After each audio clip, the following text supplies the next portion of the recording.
Pagbasa mula sa ikalawang aklat ni Samuel. Ngunit, nang gabi ring iyon, sinabi ni Yahweh kay Nathan, "Pumunta ka kay David na aking lingkod at sabihin mo, ipagtatayo mo ba ako ng tahanan? Mula nang ilabas ko sa Ehipto ang Israel, wala pa akong bahay na masasabing akin. Hanggang ngayon, tolda pa ang aking tahanan. Kaya lagi akong kasama ng Israel. Wala akong sinabing anuman sa sino mang pinuno tungkol sa tahanang Sedar na dapat kong tirhan, gayong ako ang pumili sa kanila upang mamahala sa aking kawan. Sabihin mo rin sa lingkod kong si David ang salitang ito ni Yahweh.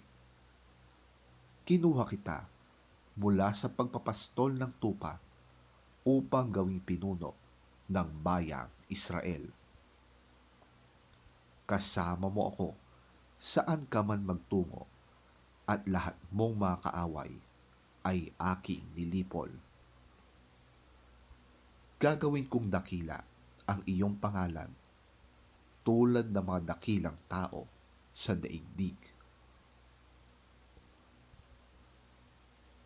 Bibigyan ko ang Israel ng kanyang lupa at doon ko papatirahin. Wala nang gagambala sa kanila roon. Wala nang taong mararahas na aalipin sa kanila tulad noong una. Buhat nang maglagay ako ng hukom nila. Magiging payapa ka sapagkat wala nang gagambala sa iyo. Bukod dito, ako si Yahweh ay nagsasabi sa iyo, papatatagin ko ang iyong sambahayan. Pagkamatay mo, isa sa mga anak mong lalaki ang hahalili sa iyo bilang hari at papatatagin ko ang kanyang kaharian. Siya ang magtatayo ng templo para sa akin at sa kanyang angkan magmumula ang maghahari sa aking bayan magpakailanman. Ako'y kanyang magiging ama at siya'y aking magiging anak. Kung siya'y magkasala, paparusahan ko siya tulad ng pagpaparusa ng ama sa nagkakasalang anak. Ngunit ang paglingap ko sa kanya'y hindi magbabago, di tulad na nangyari kay Saul. Magiging matatag ang iyong sambahayan. Ang iyong kahari ay hindi mawawaglit sa aking paningin at mananatili ang iyong trono magpakailanman. Isinaysay nga ni Nathan kay David ang lahat ng sinabi sa kanya ni Yahweh.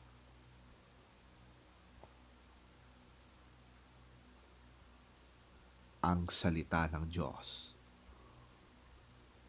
Salamat sa Diyos.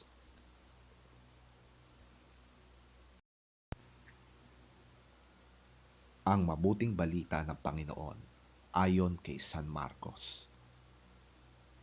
Papuri sa iyo, Panginoon. Muling nagturo si Jesus sa tabi ng lawa ng Galilea.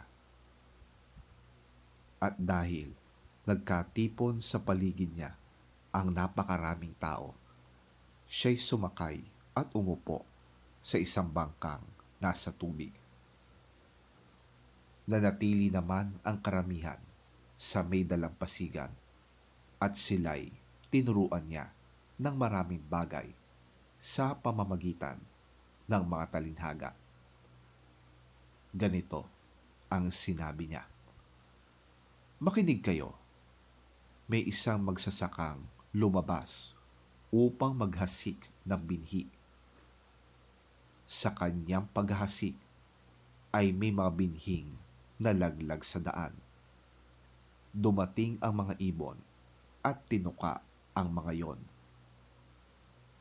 May mga binhi namang nalaglag sa batuhan, bagamat kaunti lamang ang lupa roon.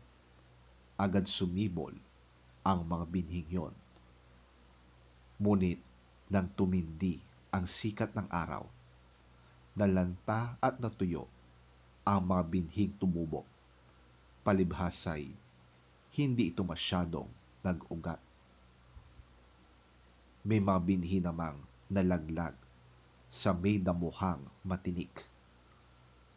Nang lumago ang mga damo, sinakal nito ang mga binhing tumubo, kaya't hindi nakapamunga ang mga binhi. At may mga binhi namang nalaglag sa matabang lupa. Ang mga ito ay tumubo, lumago, at namunga ng marami. May nagkabutil ng tig-30, tig-60, at tig-100. Sinabi pa ni Jesus, makinig ang may pandinig. Nang nag-iisa na si Jesus, ang ilan sa mga nakikinig ay lumapit sa kanya kasama ang 12. Hiniling nilang ipaliwanag niya ang talinhaga. Sinabi niya, ipinagkaloob na sa inyo ang karapatang maunawaan ang hiwaga tungkol sa kaharian ng Diyos. Ngunit sa iba, ang lahat ng bagay ay itinuturo sa pamamagitan ng talinhaga. Nang sa gayon, tumingin man sila ng tumingin, ay hindi sila makakakita, at makinig man sila ng makinig, ay hindi makakaunawa. Kung gayon, sana'y nagbalik loob sila sa Diyos at nagkabit sana sila ng kapatawaran.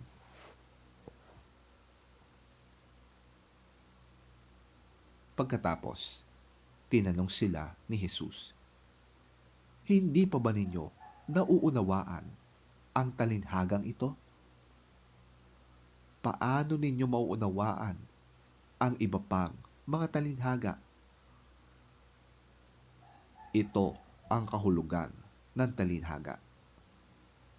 Ang binhing inihahasik ay ang mensahe tungkol sa kaharian ng Diyos. At ang mga binhi namang nalaglag sa daan ay ang mga taong nakikinig sa mensahe ng Diyos. Pagkarinig nila'y dumating si Satanas at inalis ang mensaheng inihasik sa kanila. Ang katulad ng mga binhing nalaglag sa batuhan ay ang mga taong nakikinig at malugod na tumatanggap sa mensahe ng Diyos.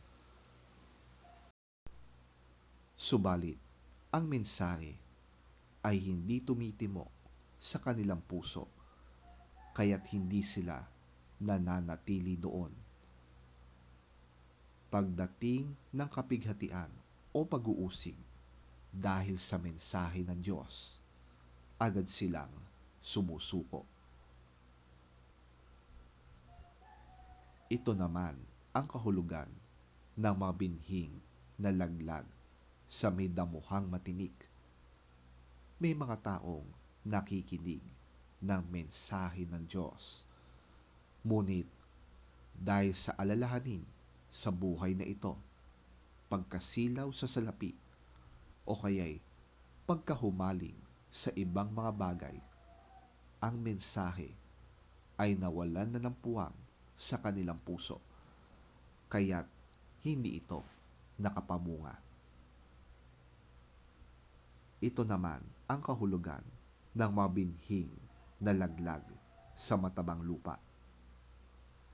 May mga taong nakikinig at tumatanggap sa mensahe ng Diyos at namumunga ng masagana.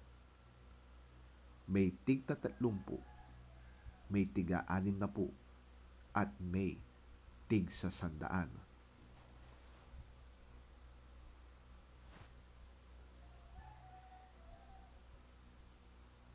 Ang mabuting balita ng ating Panginoon. Pinupuri ka namin, Panginoong Hesukristo.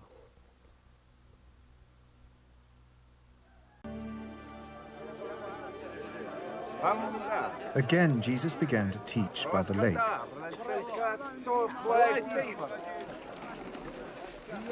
The crowd that gathered around him was so large that he got into a boat and sat in it out on the lake, while all the people were along the shore at the water's edge.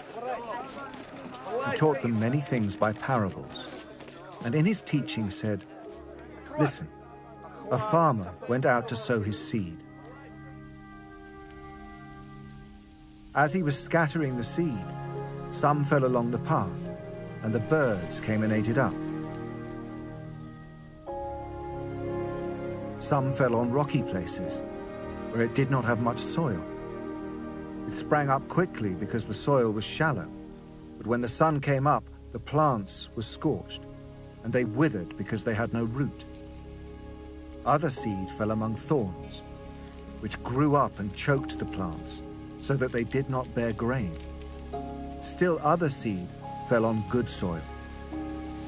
It came up, grew, and produced a crop, some multiplying 30, some 60, some 100 times." Then Jesus said, "Whoever has ears to hear, let them hear." When he was alone, 12 and the others around him asked him about the parables. He told them, "The secret of the kingdom of God has been given to you.